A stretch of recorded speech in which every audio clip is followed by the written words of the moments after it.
Départ imminent. C'est parti à l'instant pour cette 7e course. Avec le meilleur départ pour la faute du numéro 7, Victory Moko. Décidément, elle ne veut plus y aller. Le 4 en tête, Jonathan Trafo. Le 8, Gaël Vivant à l'extérieur. Entre les deux, nous avons le numéro 5, Elano Di Quattro. Et côté col, le 2 est Baluta qui est parti très très vite. Alors que Flash du Large et Lighty Click viennent dans le siège des leaders. Pour l'instant, les favoris sont à l'arrière, à l'image de J.R. Scott et de Hertogin Fanatic. Le 5 qui prend la tête, Elano Di Quattro, avec le numéro 8 qui progresse en dehors, Gaïdra Vivant. Troisième position, nous avons Ebalota, Flash du Large et ensuite Las, avec également le numéro 4, Jeanne Trafo. Les concurrents de la première ligne et un nouveau relais en tête, avec Gaïdra Vivant qui s'installe aux commandes. À l'arrière, fermant la marche, nous avons le 11, J.R. Scott. Juste devant, il y a Love It Eve.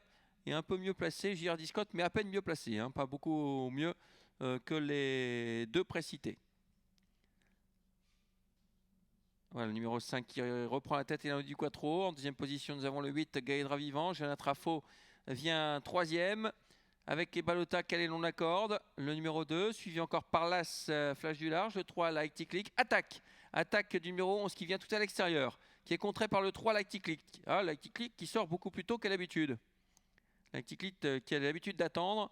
Et là, qui a contré J.R. Scott. J.R. Scott qui vient tout à l'extérieur et qui va s'installer aux commandes. Le 5 qui va laisser passer sans doute. Hein. J.R. Scott, c'est le cheval de l'épreuve. Le 11 en tête. Deuxième position, nous avons le 5, Elano Di Quattro. Se retrouvant un peu nez au vent maintenant. C'est Lighty Click qui aimerait bien un dos, mais personne ne vient à l'extérieur.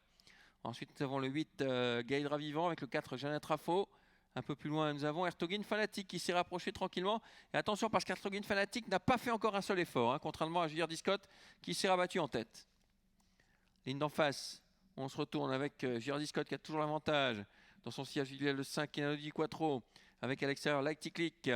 Ensuite, nous avons toujours Ebalota qui est calé long de la corde sur une 4e ligne. Et attaque maintenant d'Hertogin Fanatic qui va se rapprocher, avec également Lovitev, le numéro 9.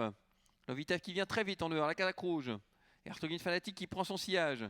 Le tournant final, J.R. Scott qui contrôle toujours devant le 5, Elano Di Quattro avec Lighty Click, avec Lovitev qui va sans doute réaccélérer dans quelques instants. Lighty Click est battu, semble-t-il, sollicité.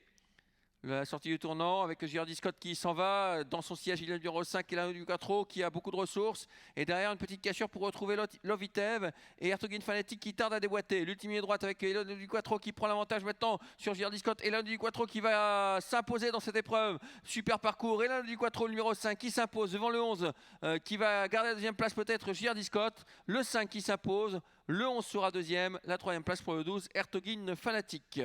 Surprise avec Elano Di Quattro, enfin petite surprise parce que c'était pas quand même délaissé Elano Di Quattro, hein. 15 €.